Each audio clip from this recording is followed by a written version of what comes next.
Bom dia, boa tarde, boa noite, boa madrugada, minha querida aluna, meu querido aluno. Vamos falar mais um pouquinho aqui sobre Lei Geral de Proteção de Dados. E hoje a gente vai falar sobre hipóteses de tratamento, sejam dos dados pessoais convencionais, sejam dos dados pessoais sensíveis, ok? Então, vamos falar um pouquinho sobre essas hipóteses. O professor Bruno vai tratar melhor sobre a distinção entre um dado ou outro.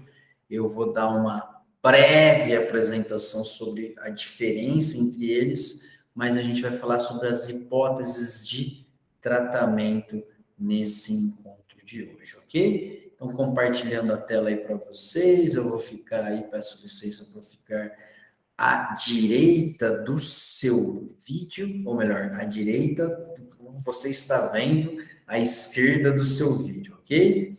Então, já me apresentei, aí tem os meus contatos, fiquem à vontade, a gente vai falar dos artigos 7º e do artigo 11 da LGPD. Salvo o melhor juízo, logo no nosso primeiro encontro, eu mencionei para vocês que falaríamos no nosso terceiro encontro. Tudo bem? Então, podemos aí seguir e vamos logo à dicção do artigo 7º, que fala: o tratamento de dados pessoais somente poderá ser realizado nas seguintes hipóteses. Então, assim, é texto de lei, não é se eu quero ou não quero. Aliás, o inciso 1 fala, se eu quero, ok.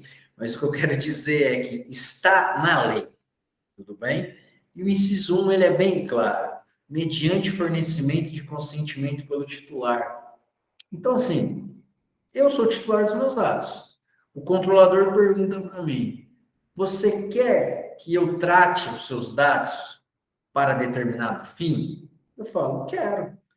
Meu consentimento claro, expresso e inequívoco, que não deixe pairar qualquer tipo de dúvida que eu, Leonardo Góes de Almeida, autorizei que tratasse os meus dados para um determinado fim.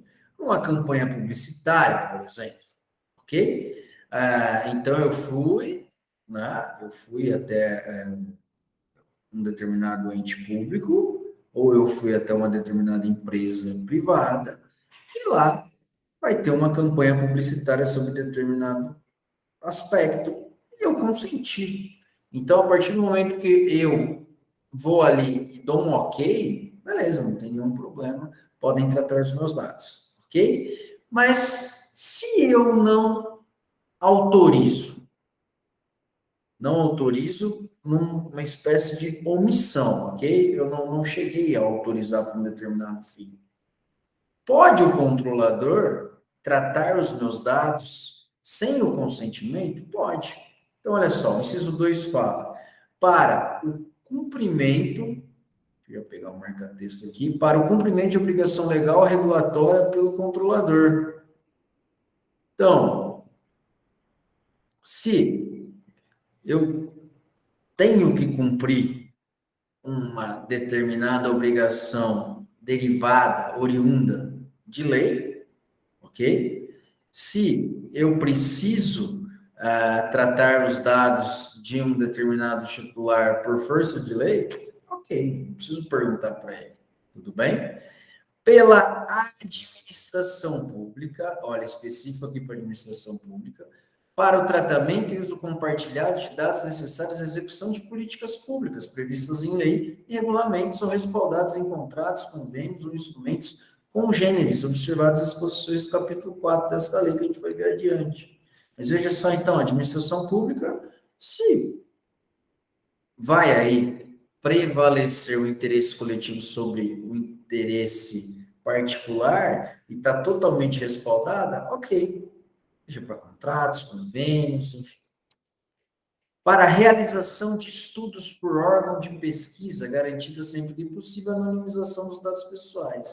Aqui é importante, ó, se órgãos de pesquisa vão tratar os nossos dados, um grande exemplo, o Instituto Brasileiro de Geografia e Estatística, IBGE, mas você pode adequar aí a outros órgãos de pesquisa, pode utilizar. E quando possível, quando ele fala quando possível, quando houver a possibilidade, vamos anonimizar esses dados pessoais, que é não permitir a ligação entre aquilo que foi tratado com o titular dos dados. Anonimizar é uma técnica que você consegue dissociar o titular daqueles dados que foram tratados. Tudo bem? Inciso 5, quando necessário para a execução de contrato ou de procedimentos preliminares relacionados a contrato, do qual seja parte o titular, a pedido do titular dos dados. Então, obrigação contratual aqui, no âmbito particular, e se no contrato, então, há uma relação e o próprio titular dos dados, ele pode, sob seu pedido, ou a mera execução contratual aqui. Tudo bem? Inciso 6. Para o exercício regular do direito em processo judicial, administrativo arbitral, nesse último nos termos da lei da arbitragem. Então, assim, se eu vou fazer valer, resguardar o meu direito num processo, ok, vou utilizar, então, aí os dados sem necessidade de consentimento. Para a proteção da vida ou da incolumidade física do titular de terceiro, isso aqui basicamente acaba sendo uma exceção em quase toda a lei pátria ou também fora do Brasil. Então, se você vai proteger a vida de alguém, né? Então, eliminar é um risco de possível morte, ou também a incolumidade, quando fala física, do próprio titular de dados ou do terceiro, a resguardar, então, a integridade física, psicológica, fisiológica. Tudo bem? Para a tutela da saúde, exclusivamente em procedimento realizado por profissional de saúde, serviços de saúde e autoridade sanitária, então, proteção da saúde em geral, e quando necessário para atender os interesses legítimos do controlador de terceiro, exceto no caso de prevalecerem direitos e liberdades fundamentais do titular, que exijam proteção dos dados pessoais, e, por fim, para a proteção do crédito, inclusive quanto ao disposto na legislação pertinente. Vejam só vocês, eu quis destacar esse inciso 10 pelo seguinte: até aqui a gente falou de dados pessoais, de modo geral. O que são os dados pessoais, conforme o professor Bruno vai falar na aula subsequente? Nome, CPF, telefone, placa de um veículo, número de IP. Percebam que tudo aquilo que você consegue individualizar uma pessoa, então, Leonardo Góes de Almeida, meu nome, é um dado pessoal.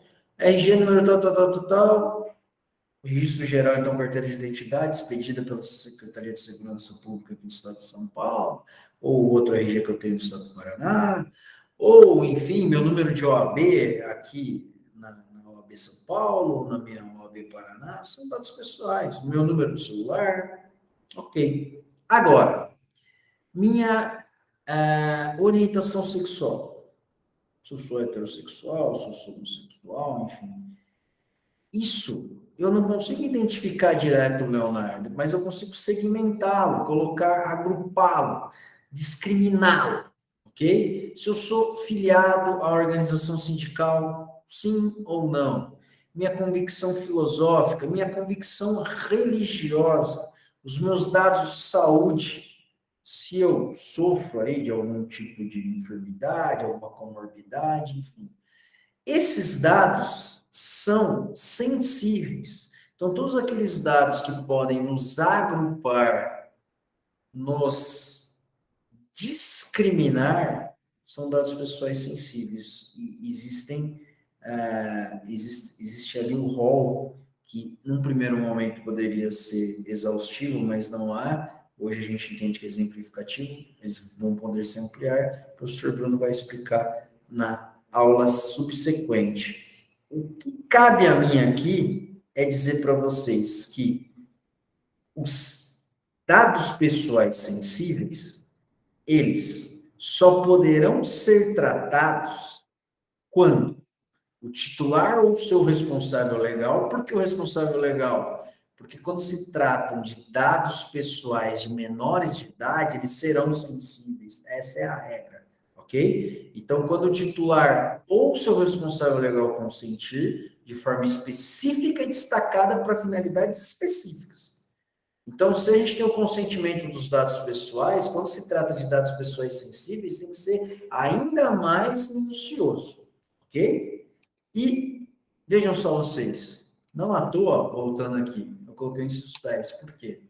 Quando não houver fornecimento de consentimento do titular ou do seu responsável legal, só poderão ser tratados os dados pessoais sensíveis em todas aquelas hipóteses que eu passei para vocês, dos incisos 2 ao 9, além do artigo 7º, que é uma reprodução, exceto o inciso 10, mas a gente vai falar de proteção de crédito, envolvendo menor de idade, ou no caso, que justificaria a proteção de crédito para proteger dados pessoais sensíveis, ok? Então, vamos lá, vamos voltar aqui. Essas são as hipóteses legais de tratamento, sejam dos dados pessoais lato sensu falando, de forma ampla, ou seja, dos dados pessoais sensíveis, que são específicos, stricto sensu falando. Ok? Até a próxima.